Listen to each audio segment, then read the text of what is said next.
There is a grave in the New Mexico desert that 500,000 people have visited. It sits behind an iron cage, under a headstone that reads, "Pals," and it might be completely empty. Billy the Kid, the most iconic outlaw in American history, was supposedly buried at Fort Sumner on July 15, 1881, but no verified photograph of his actual grave exists. Not because cameras didn't exist, not because no one thought to look, but because the earth itself conspired to erase the evidence. Floods scattered the bones, thieves stole the headstone more than once, and the spot everyone visits today, it was chosen not by archaeologists or forensic scientists, but by the fading memories of old men pointing at dirt. This is the story of how one of America's most famous graves became one of its greatest unsolved mysteries. And by the end, you'll understand why the single authenticated photograph of Billy the Kid, a tintype showing a young man very much alive, might be the only honest image we'll ever have of him. He is the most photographed grave in the Old West, and possibly the most fraudulent. Thousands arrive every year, leaving bullets and coins on the mounds. But here's the disturbing truth. There is no verified evidence that Billy the Kid is actually buried there. The entire mythology of the American West's most famous outlaw rests on a grave that might hold nothing but New Mexico clay. And the stakes couldn't be higher, because if the grave is wrong, then the legend we've built around it is a story we've been telling ourselves for 140 years, with nothing underneath to support it. By the end of this video, you'll understand why floods, theft, conspiracy, and a century and a half of neglect mean we may never know where Billy the Kid truly lies. And that single photograph that exists of the kid, it only deepens the mystery. But to understand how we lost a grave, you have to understand the man who filled it. Let me set the stage. If you're fascinated by the untold mysteries behind history's most legendary figures, hit that like button and subscribe for more deep dives into the stories they didn't teach you in school. Now, let me take you back to 1881 and the killing that started it all. The New Mexico Territory in the late 1870s was not the romantic west of dime novels. This was a place where the sky was too big and the law was too small. Rival factions, cattle barons, merchants, corrupt officials fought for economic control of Lincoln County, and the weapons they used were not lawyers and ledgers, but hired guns and ambushes. The Lincoln County War, as it came to be called, turned a remote stretch of the American frontier into a killing ground, and it created Billy the Kid. He was born Henry McCarty. He reinvented himself as William H. Bonney, and the newspapers and dime novel writers mythologized him as Billy the Kid, a name so unstable it practically predicted the chaos that would follow him into the grave. Even the basic facts of his life resist verification. He was left-handed, or so the legend goes. Even that detail is disputed, likely an artifact of the tintype photography process flipping the image. The name itself is a mask on top of a mask, a man with no fixed identity, foreshadowing the instability of his final resting place. Billy wasn't the mastermind of the Lincoln County War. He was a participant, a teenager swept up in a conflict between powerful men who used young guns as disposable instruments. But he killed, and he was marked for it. His conviction for the murder of Sheriff William Brady was the legal event that sealed his fate. He was sentenced to hang, and then he escaped. That escape, dramatic, violent, the stuff of instant legend, is worth remembering not just because it made him the most wanted man in the territory, but because it planted a seed that would grow for over a century, the idea that Billy the Kid could cheat death. That idea will matter later. Now enter Pat Garrett. Garrett had once been Billy's friend. They'd drunk together, played cards in the same saloons, moved through the same circles of frontier life. But Garrett was elected sheriff of Lincoln County, and in the New Mexico Territory, friendship and duty rarely survived each other. Garrett was a tall, quiet man who understood the arithmetic of his position. Bringing in the kid meant fame. Failure meant irrelevance. He chose fame. By the spring of 1881, Garrett had already captured Billy once, at a place called Stinking Springs, after a freezing standoff that killed one of Billy's companions. Billy was taken alive, tried, convicted, and sentenced. The escape that followed only raised the stakes. Garrett had caught the kid and lost him. He would not make that mistake again. The landscape they moved through deserves its own sentence. Dust and alkaline flats stretching to every horizon. The Pecos River cutting a lazy, deceptive line through scrubland and cottonwood groves. Distant mountains capped with snow that would melt in spring and send water surging down valleys no one was watching. This was the stage. By the summer of 1881, Billy the Kid was the most wanted man in New Mexico, and Pat Garrett knew exactly where to find him.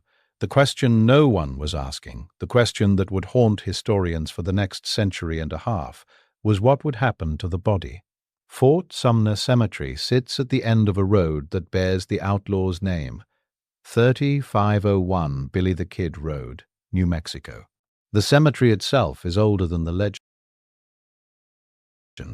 Fort Sumner had been a military post, established in the 1860s during the forced relocation of the Navajo people on the Long Walk. When the army left, the post was repurposed. Buildings became ranches, barracks became homes, and the cemetery became a patchwork of the territory's dead.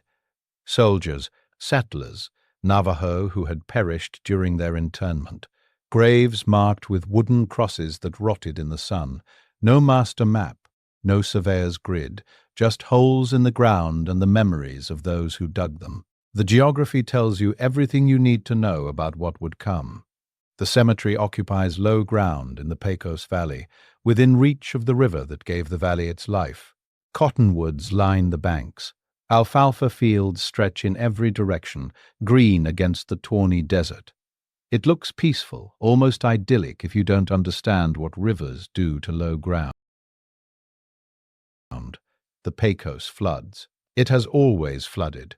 Snowmelt from the Sangre de Cristo Mountains can send walls of water down the valley with little warning, and the river's course has shifted over the centuries in ways that make old maps unreliable. The river that gave life to the valley would eventually come for the dead. Visit the site today and you'll find 3 low mounds of packed earth under a shared headstone and a footstone. A fenced perimeter surrounds the plot. A posted map shows Billy the Kid points of interest in the area. A historical plaque stands nearby offering a sanitized version of the story. And the headstone, the artifact at the center of this entire mystery, bears an inscription that has become one of the most famous epitaphs in the American West. Powell's, Tom O'Folliard, Charlie Baudry, William H. Bonney, Billy the Kid, died July 18. But here's the first problem, and it's a problem that starts before the headstone was even carved. Billy was killed on July 14th. He was buried on July 15th. The stone says July 18th. Already, the stone is lying, and it will keep lying. The men buried beside the kid deserve their own moment in this story, because their presence in that shared grave is part of the mythology and part of the problem. Tom O'Folliard was Billy's closest riding partner. On December 19, 1880, during the pursuit that would end at Stinking Springs, Garrett's posse caught O'Folliard in the dark. He was shot off his horse. He didn't die quickly. According to witnesses, he looked up at Garrett and said, "Don't shoot any more. I'm killed." He was buried at Fort Sumner. Charlie Baudry died 4 days later at Stinking Springs during Billy's capture. Garrett's men shot him when he stepped outside at dawn. Whether they mistook him for Billy or simply didn't care has never been settled. Baudry staggered back inside, dying. Billy reportedly pushed him back toward the door, toward Garrett's men, saying, "He's dying. Give him his wish."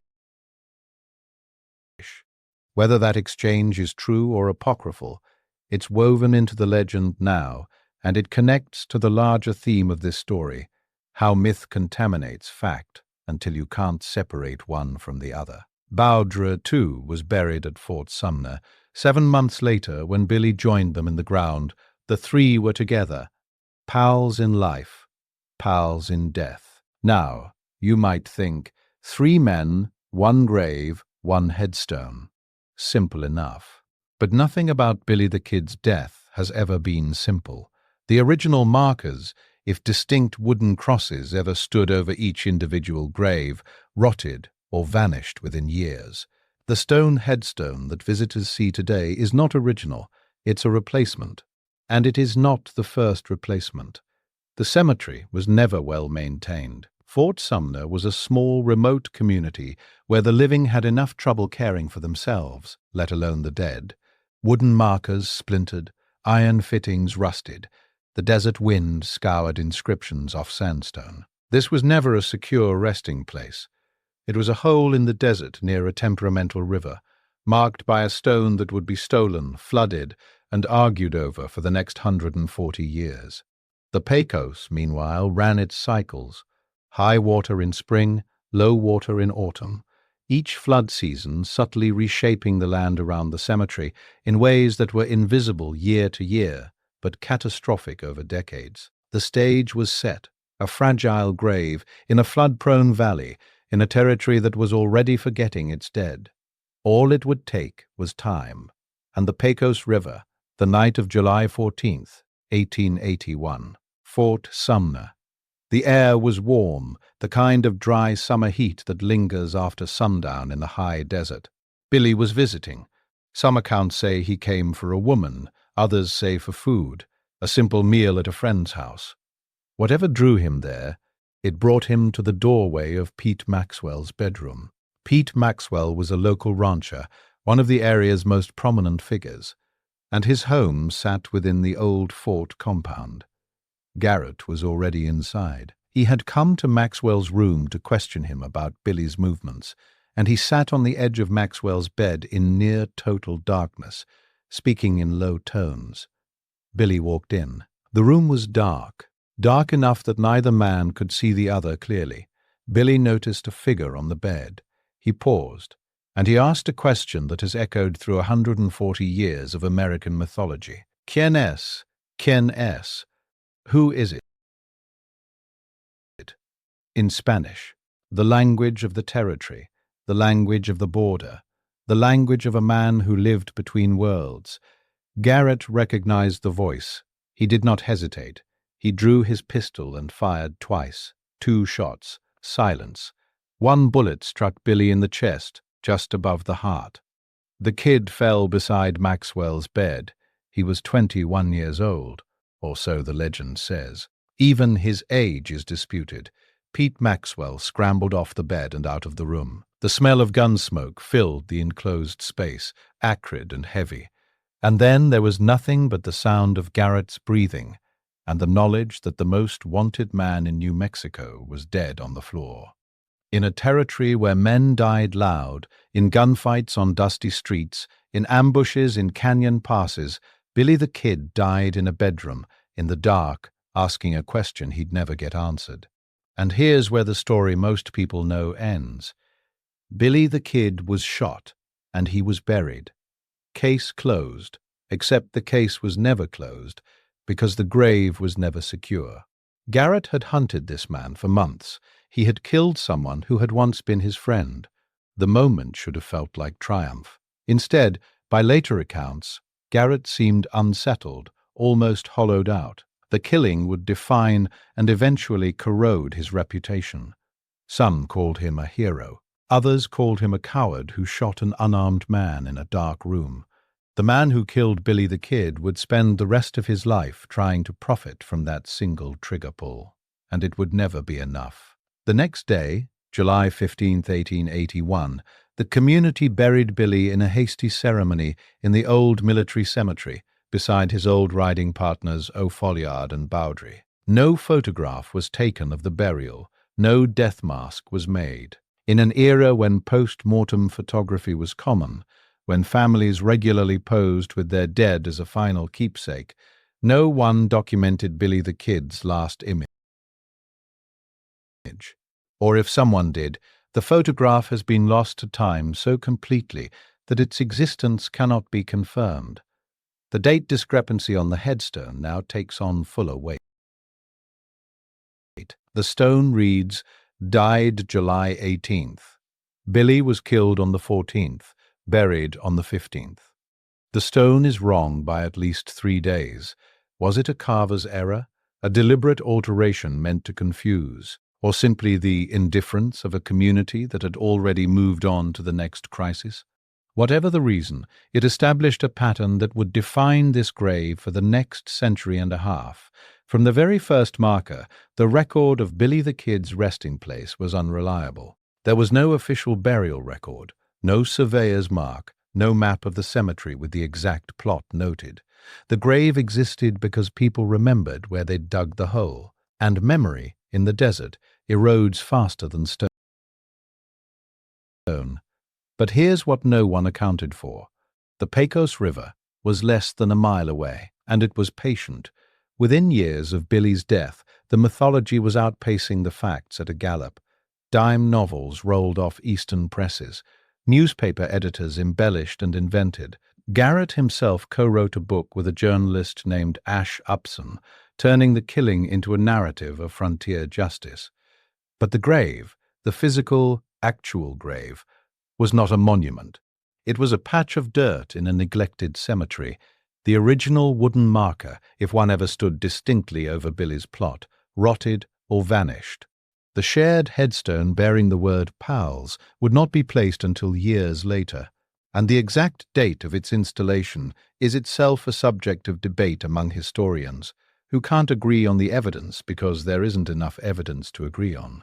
Fort Sumner was shrinking. The old military buildings crumbled or were repurposed into obscurity. The community around the cemetery was small, aging, and focused on survival, not preservation. The people who knew exactly where Billy lay were growing older, and they were not writing anything down. This is where the mystery begins, not with a conspiracy, not with a cover-up, but with something far more mundane and far more destructive: neglect.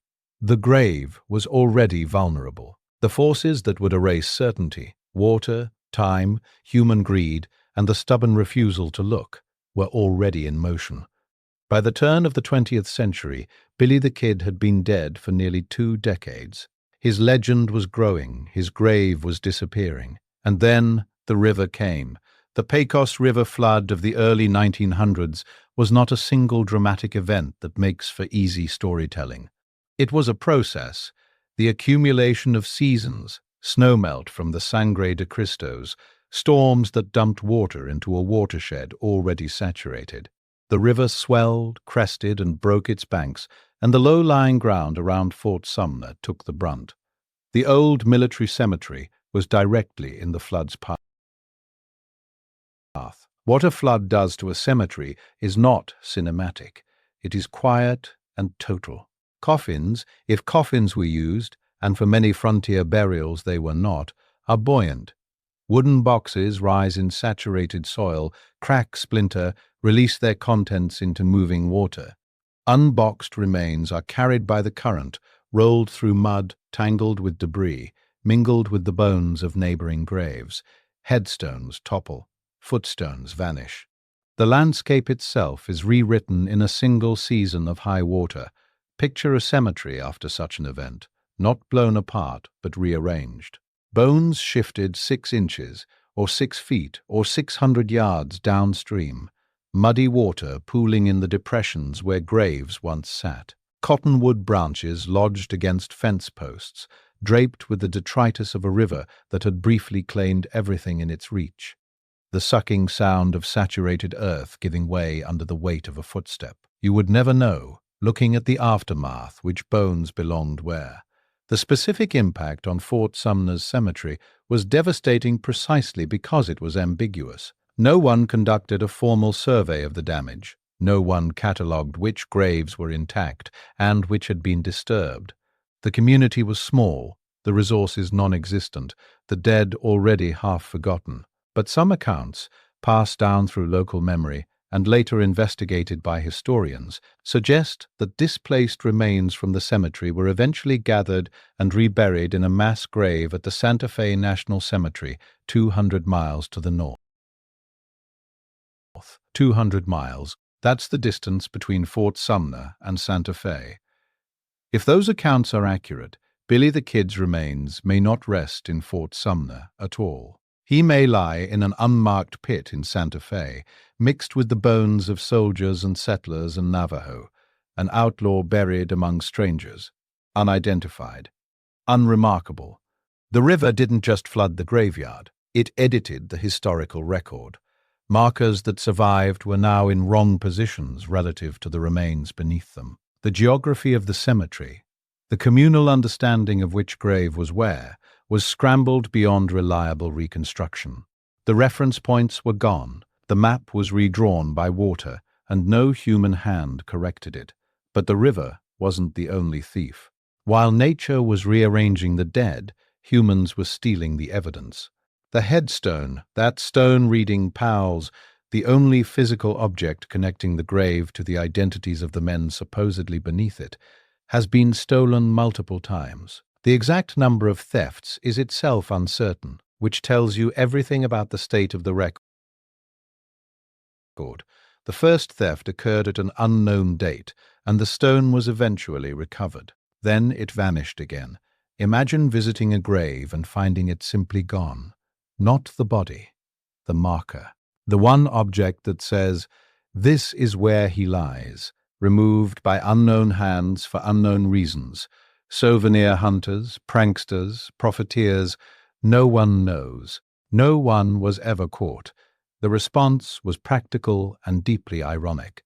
An iron cage was installed over the grave, metal bars bolted into concrete, enclosing the headstone and the mounds in a structure that looks, as more than one visitor has observed, exactly like a jail cell. Billy the Kid escaped from jail in life. In death, they put him in a cage. The irony is not subtle, and it is not accidental. The cage exists because the community ran out of options. They could not guard the grave around the clock.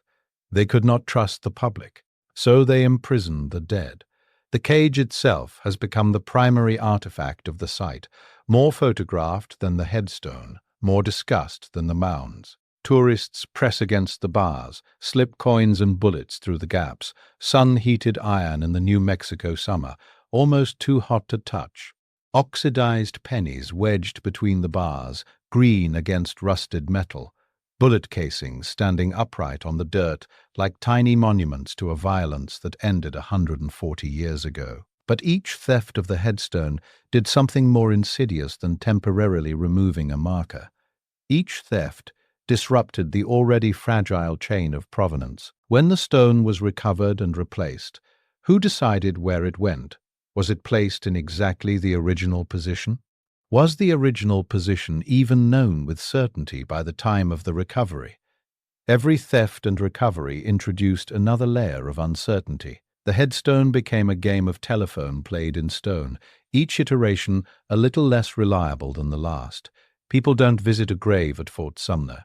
They visit a cage, and inside the cage is a stone that's been stolen and replaced so many times that even the stone might not be where it started.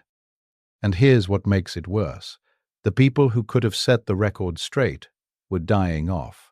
In the decades after Billy's burial, the precise location of his grave was maintained not by documents, not by surveys, not by any official record. It was maintained by oral tradition, the living memory of people who had been there, or who had spoken to people who had been there.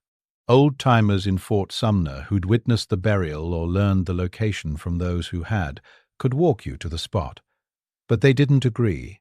One said here, another said 3 feet to the left. A third said the whole row had shifted after the flood, and the real location was somewhere else entirely. This is not unusual for rural cemeteries of that era. Formal burial records were rare. Surveying a graveyard was an expense no one saw the need for. Memory was the archive, and memory was considered sufficient, because no one imagined that the location of a grave would matter to anyone 100 years later. But memory is not a filing cabinet. It is a living thing that shifts and degrades with every passing year. Details blur. Confidence remains even as accuracy declines. An old man who was 12 years old at the time of the burial remembers the grave in a certain spot.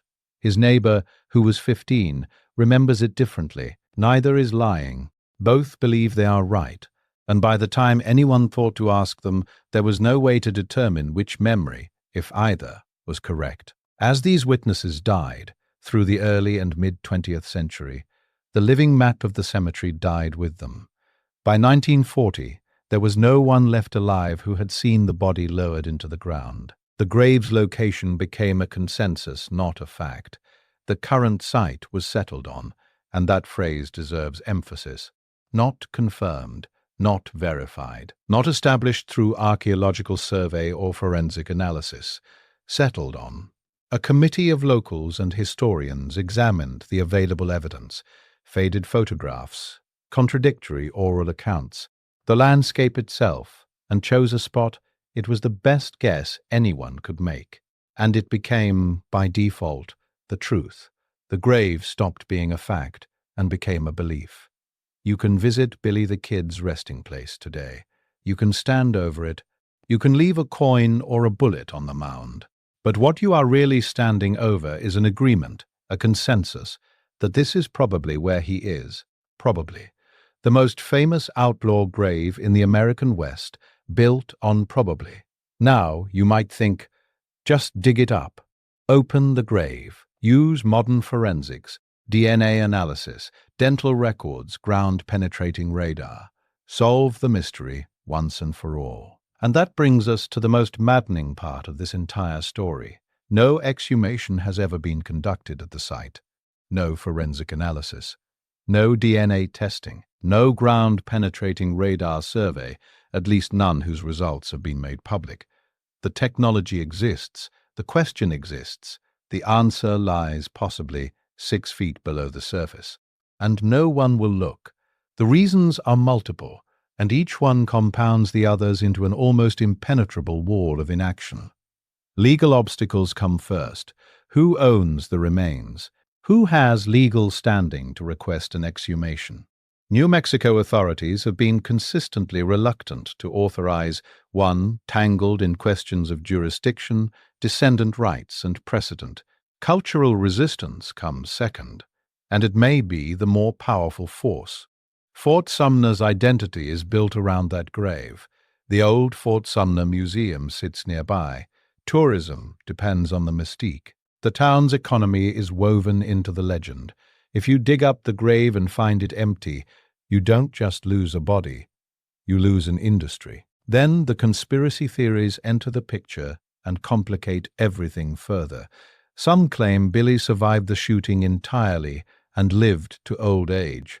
A man in Hamilton, Texas, calling himself Brushy Bill Roberts, claimed in the 1950s to be the kid himself petitioning the governor of New Mexico for a pardon. Others argue that Garrett staged the killing as a favor to his old friend, that the body in the darkroom was someone else, and that Billy rode out of Fort Sumner alive. If the grave is opened and found empty, every conspiracy theorist in the country claims vindication. If it contains remains, you still face the problem of identification. You would need DNA from verified descendants of Henry McCarty, and that lineage is itself disputed and difficult to establish. There have been occasional legal efforts, petitions, even political campaigns to force an exhumation. None have succeeded. The grave remains sealed. The only verified image of the kid shows a living man, that famous tintype from Fort Sumner, circa 1880, a young figure in a rumpled hat with a Winchester rifle. One photograph of the living man, 0 verified photographs of his actual resting place. The gap between those two facts is the size of the entire mystery.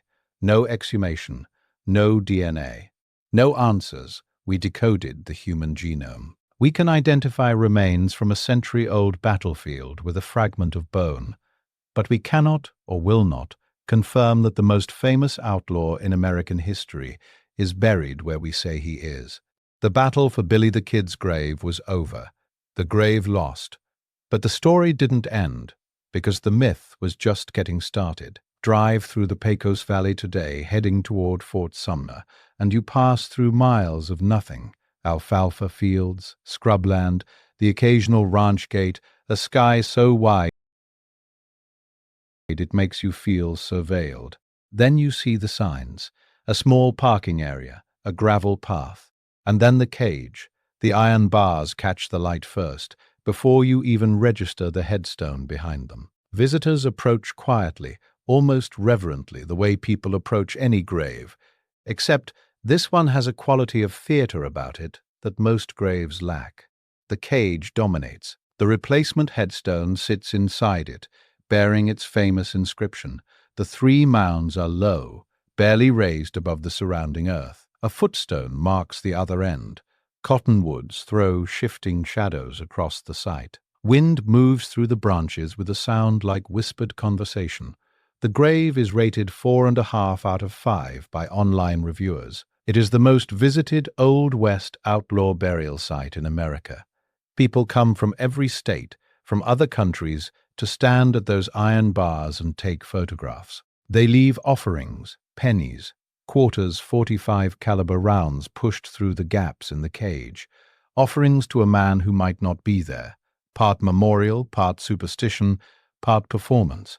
The nearby old Fort Sumner Museum, housed at the site of Pete Maxwell's home, the place where the kid drew his last breath, is open Wednesday through Sunday, 10 in the morning to 4 in the afternoon.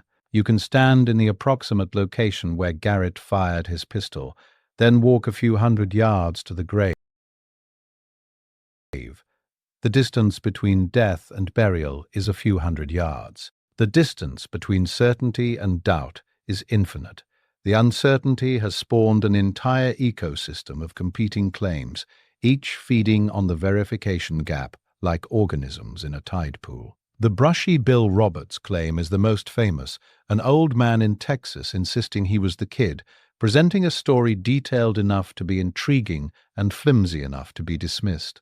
He was almost certainly not Billy the Kid, but the fact that the claim could not be definitively disproven, because the grave that could settle the question has never been opened, kept the story circulating for decades.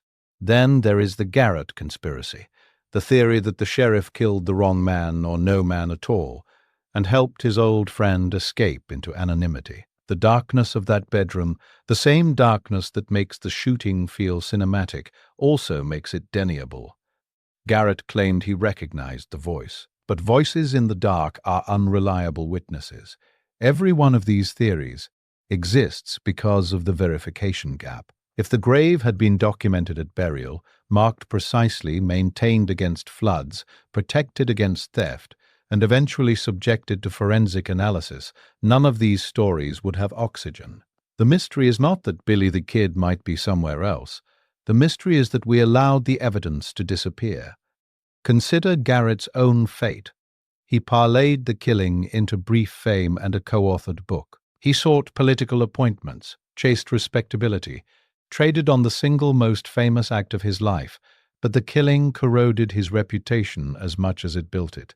In 1908, Garrett himself was shot and killed under disputed circumstances on a lonely road near Las Cruces. The man who killed the kid died much as the kid did, violently, ambiguously, and with a story no one can fully verify. The headstone thieves, too, have become part of the mythology. No one was ever identified. No one was ever prosecuted. The thefts, acts of vandalism at the time, became over the decades part of the legend itself. Whoever took that stone didn't just steal a marker. They stole a piece of the evidentiary chain. Every theft made the mystery deeper, the truth more remote. And then there is the modern pilgrim, the person who drives hours across the desert to stand at the cage and snap a photograph. We have more photographs of that cage than we have of the man inside it. Thousands of images posted to travel blogs, social media feeds, video thumbnails. One verified image of the kid. 0 verified images of his actual resting place. The cage appears everywhere. The truth appears nowhere.